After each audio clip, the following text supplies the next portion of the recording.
ये है talks news network और आप देख रहे हैं पॉलिटॉक्स, राजनीति का कच्चा चिट्ठा। प्रदेश के 6 जिलों जयपुर, दौसा, जोधपुर, भरतपुर, सिरोही और सवाई माधोपुर में जिला परिषद और पंचायत समिति सदस्यों की 3 फेज की वोटिंग के बाद चुनाव संपन्न हो चुके हैं। वहीं कांग्रेस और बीजेपी ने मतदान के तुरंत बाद से अपने प्रत्याशियों को बाड़ेबंदी में डाल दिया है। वैसे देशी भाषा में बाड़ा पालतू पशुओं के लिए रहने का स्थान होता है, लेकिन आजकल की दल बदल की राजनीति ने इसका इस्तेमाल बढ़ा दिया है। वोटिंग के बाद से ही दोनों ही प्रमुख पार्टियों ने मजबूत बाड़ाबंदी कर दी है। इसके बाद भी कांग्रेस और बीजेपी के जिम्मेदार नेताओं को क्रॉस वोटिंग का डर सता रहा है। अब 4 सितंबर को रिजल्ट आने के बाद असली सियासी खेल शुरू होगा।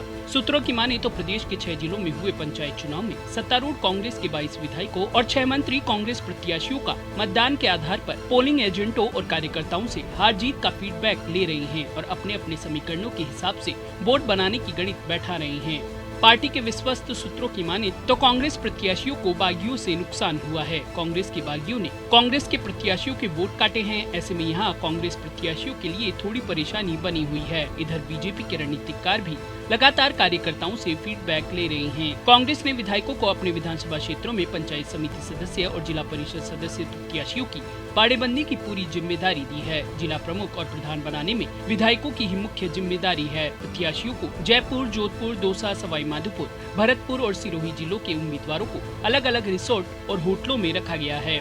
बीजेपी ने भी विधायकों के साथ चुनाव मैनेजमेंट के लिए अपने खासी पेशालारों की पूरी टीम उतार दी है। बाड़ाबंदी में प्रत्याशियों की मान मनोहार हो रही है। ऐसे इंतजाम किए गए हैं कि उन्हें किसी भी तरह की दिक्कत का सामना नहीं करना पड़े। 4 सितंबर को रिजल्ट आने के बाद हारने वाले उम्मीदवारों की बाड़ेबंदी से विदाई हो जानी तय है। अगले 3 दिन तक जीते हुए उम्मीदवारों को कड़ी निगरानी में रखा जाएगा। कांग्रेस और बीजेपी दोनों ही पार्टियों को क्रॉस वोटिंग का खतरा सता रहा है। सियासी तोड़फोड़ से बचने के लिए ही उम्मीदवारों को पहले से ही होटल रिसोर्ट में रखा है।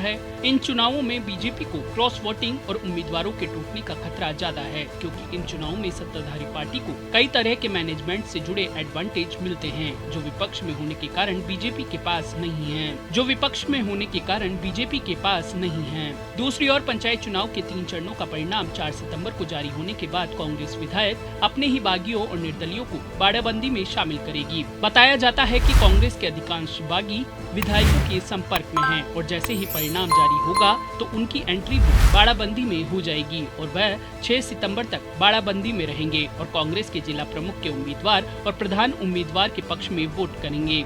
पार्टी नेताओं की माने तो बाड़ाबंदी के दौरान विधायकों और कांग्रेस नेताओं की ओर से प्रत्याशियों को प्रधान और जिला प्रमुख के चुनाव में वोट देने का प्रशिक्षण दिया जा रहा है। मुख्यमंत्री अशोक गहलोत के गढ़ जोधपुर के जिला प्रमुख का चुनाव, बीजेपी प्रदेशाध्यक्ष सतीश पूनिया के क्षेत्र आमेर में प्रधान का चुनाव राजनीतिक गलियारों में सबसे ज्यादा चर्चा का विषय बना हुआ है। जोधपुर और आमेर का रिजल्ट सियासी मायने वाला होगा। जोधपुर और आमेर में सदस्य किसके कितने जीतते हैं, यह भी अहम होगा। जोधपुर में कांग्रेस की लड़ाई दिलचस्प है। पंचायत चुनाव में इस बार मदेरणा परिवार कई सालों बाद एक साथ मैदान में उतरा है। मदेरणा परिवार की कमान औसिया विधायक दिव्या मदेरणा के हाथ में थी। वहीं सीएम गहलोत के सिपे सालार पूर्व सांसद बद्री झाखड़ ने भी पूरी जान झोंक रखी है। इधर चुनाव से ऐन पहले पूर्व डिप्टी सीएम सचिन पायलट ने जोधपुर और बाड़मेर का 2 दिन का दौरा कर सियासी हलचल बढ़ा दी। वहीं कांग्रेस से सांसद प्रत्याशी रहे वैभव गहलोत ने भी धुआंधार चुनावी सभाएं की हैं। बात करें बीजेपी की तो यहाँ ऐन चुनाव से पहले गुटबाजी सामने आ गई। केंद्रीय मंत्री गजेंद्र सिंह शेखावत के खिलाफ उनके पुराने सहयोगी और राज्य समर्थक बाबू सिंह ने विरोध का झंडा उठा लिया।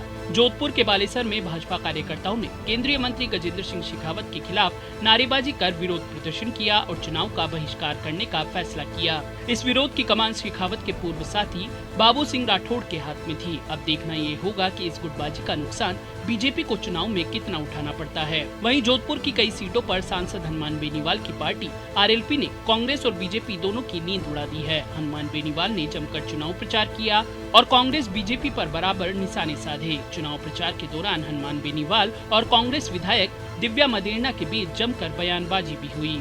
इधर जयपुर के पंचायत चुनाव में खासकर आमेर में बीजेपी प्रदेशाध्यक्ष सतीश पूनिया की प्रतिष्ठा दांव पर लगी है। चुनाव से ठीक पहले पूनिया को जब इस बात की खबर लगी कि उनके खास आदमियों के साथ भीतर घात का खतरा है तो पूनिया खुद मैदान में उतर गए। पूनिया ने आमेर के गांव-गांव में जाकर खुद प्रत्याशियों के समर्थन में जमकर प्रचार किया। इसी तरह चोमू में बीजेपी विधायक रामलाल शर्मा, फुलेरा में निर्मल कुमावत और सांगानेर में अशोक लाहौटी के लिए भी ये चुनाव परीक्षा है। दौसा में बीजेपी के राज्यसभा सांसद किरोड़ीलाल मीणा और सांसद जसकौर मीणा के लिए भी यह चुनाव प्रतिस्पर्धा वाला है। पॉलिटॉक्स ब्यूरो, जयपुर। ये है टॉक्स न्यूज नेटवर्क और आप देख रहे हैं पॉलिटॉक्स, राजनीति का कच्चा चिट्ठा।